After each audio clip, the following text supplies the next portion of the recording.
We've gone through an evolution of acquiring business and kind of reshaping our organization. We set out to look at a system that we can rally a key set of folks around to go drive action. We ultimately landing on Redzone. The Chaska location has seen some significant changes really back to 2016. So really what we had is we had a plant that had capacity, but was never quite able to capture and utilize that full capacity. We set out to launch productivity across all of our facilities. It's around 22 plants in total. We expect to have all productivity live in those operations by the end of 2021. And the one thing that Redzone really helped us with, it gave us visibility all the way from the peel, all the way to the case.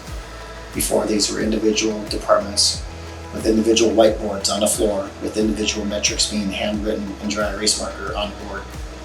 Now we can see real time across the entire facility, the entire flow. So the operator now has a voice, right? A voice that justifies the reason why they need the staff's help.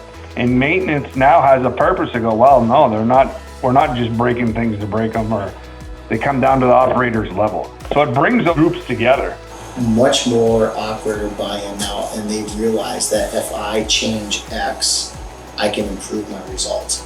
Now, bam, we have an issue, we address it right away, and we have a venue for every hour employee to have a voice that's instant. And we use the catchphrase, we will make these folks understand business of the business, because we have a problem. Let's go to the floor and ask the people that are doing the work and get the solution to it. We'll add 30 million pounds to our facility this year that other facilities would have gotten. That's a 33% increase in volume.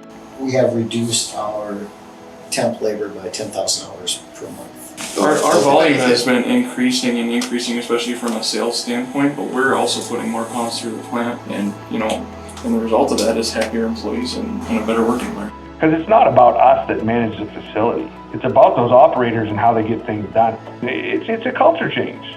It allows the operator to have power.